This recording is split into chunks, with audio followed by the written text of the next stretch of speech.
Hey, what's up guys? Welcome to the very first lesson in this course. Now, as this is a security course, it seems fitting that we should start by talking about what security actually is. So security means to protect against harm. Now, security comes in many different forms, such as national security, which is to protect a country, personal security, which is to protect an individual, home security to protect your home against threats, and the list goes on. For this course though, our primary focus is going to be on cybersecurity. Cybersecurity is all about protecting digital assets from cyber attacks. But what does that actually mean? Let's break this down. What are digital assets? Digital assets come in the form of computers, laptops, phones, printers, etc. Now, this doesn't just include the physical device, it also includes the data on the devices as well. For example, your personal data, such as email or medical records, can all be target for cyber attacks. Now we know what digital assets are. What are cyber attacks? Cyber attacks can take many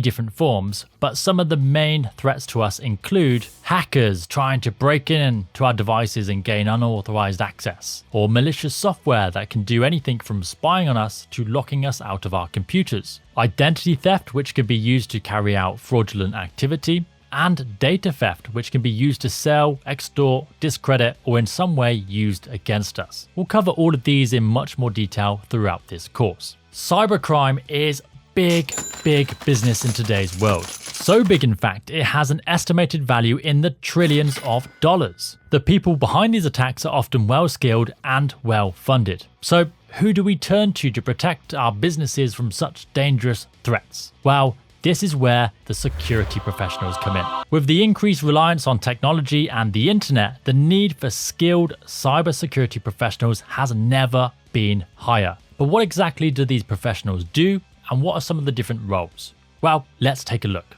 So the first role is that of the general IT staff.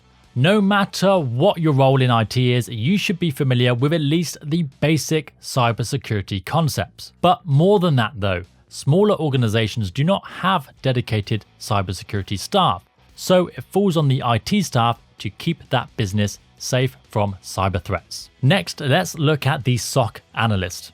A Security Operations Center, also known as a SOC, is a group of people who actively monitor, detect, analyze, and respond to cybersecurity incidents within an organization. A SOC analyst is responsible for continuously monitoring networks, systems, and applications for signs of suspicious or malicious activity. Now, some of the large organizations will have their own in-house SOCs, but smaller companies will outsource this to third parties who look after multiple customers. It's a lot cheaper this way. A lot of people will start their cybersecurity careers as SOC analysts. Now let's take a look at a security engineer. A security engineer is responsible for monitoring an organization's network and systems and implementing preventative measures to reduce the risk of attack. They will use specialized software and techniques to detect and respond to security incidents. They're typically more involved and hands-on because they'll get involved with things like implementing security solutions or actually conducting security assessments to help reduce the risk.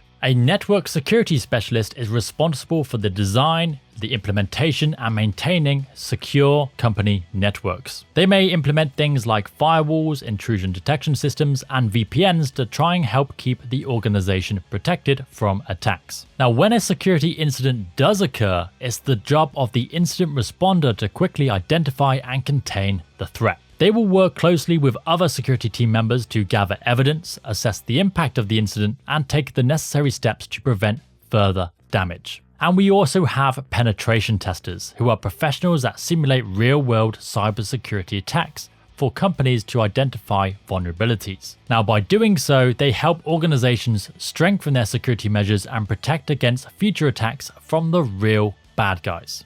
This video is part of our Security Plus in 31 Days course. If you like this video, you are gonna love the full course. Not only does it cover each exam topic in simple and easy to understand videos, but it also provides hands-on labs. These labs guide you through practical tasks like creating Trojans, cracking passwords, and sending your own phishing emails, giving you real-world experience and making your studies that much more engaging and effective. It doesn't stop there though. You also get a copy of our Security Plus in 31 Days ebook, which follows the course and covers each topic. You'll also get access to helpful downloads to support your learning, a private community where you can connect with fellow learners, and exclusive discounts. It really is the complete package to guide you through your Security Plus journey. Check it out in the description below. So now you have an idea about what cybersecurity is and some of the different roles available. Hopefully now you're ready and excited to get stuck into some cybersecurity training. If you like this video, don't forget to give it a thumbs up, leave a comment and subscribe. The support from you guys really helps this channel grow. Other than that, thank you for watching.